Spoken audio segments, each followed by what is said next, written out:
Gabriel Jesus, huh? Is he Wow. back? Nah, this guy just hates Palace. Unfortunately,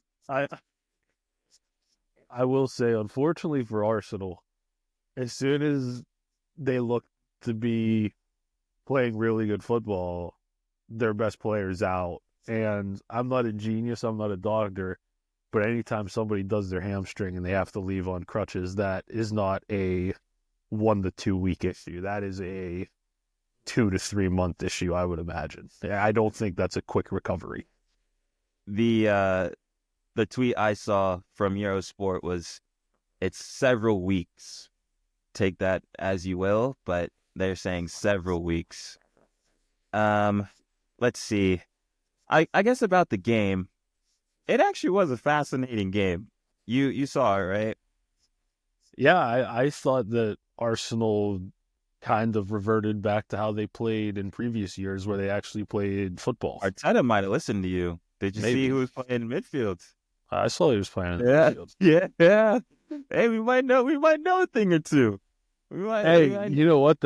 When I said that, I never said to put Gabriel Jesus playing a striker, but more power to you, and it worked. I mean, Hey, this is what nah. he does, though. He goes on like these runs where he has like 4 unbelievable games. Then he just stinks it up for another 3 months. The thing is though, for someone to score 5 goals against your team in what 3 days, like that's a personal vendetta. Like he was something happened at Palace where he didn't like it. Maybe it was the gay he captain's armband with the I love Jesus. I don't know if he took that as disrespect. I don't know, but what he did was absolutely brilliant. Um, I guess a lot of open play goals as well today. That was new. That was refreshing. No, but like I think I'd love more teams to do this. Is when you're playing a team like Palace that you're going to beat, you can tinker some things. And like I don't think he's going to play Havertz in the midfield against Chelsea or Liverpool. But when you play a Yeah. team that you know you're going to have the ball and you're not so concerned about them scoring on the counterattack, you might as well just drop another creative player in there. Plus, I Yeah. don't know if they had any other options because Mikel Mourinho cannot get away with what he has done. This guy, Fraud. Fraud. Real Sociedad, Fraudulent.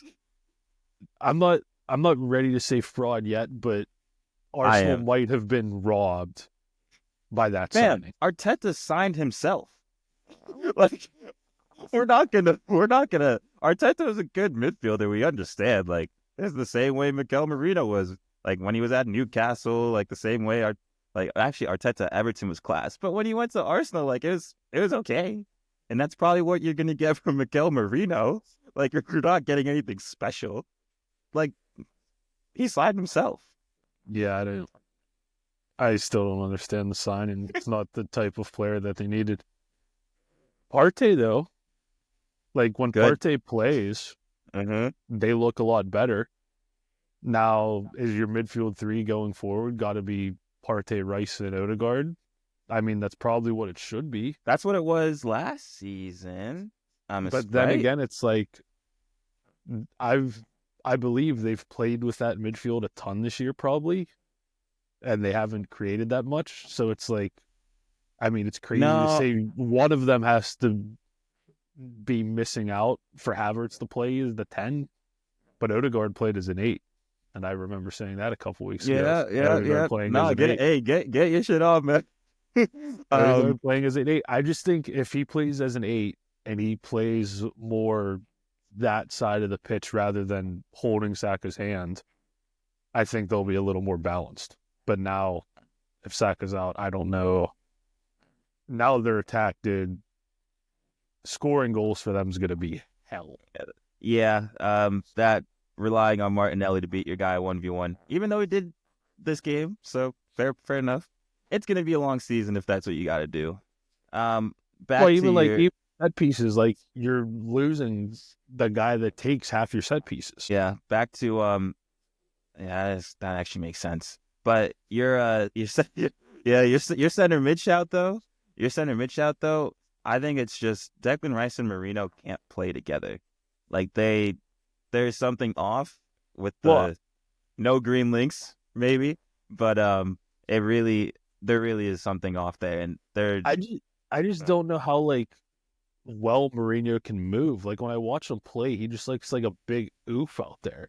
yeah. Like he just looks like a big body that's just like he's kind of technical, but he's kind of not, and like he's not athletic. He's just like Yeah. I don't know. Maybe I just don't see it.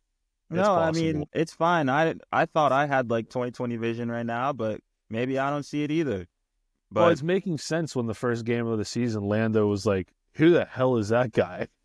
And we were like, "That was your most expensive summer signing." And he was like, "I don't even know who the hell that is."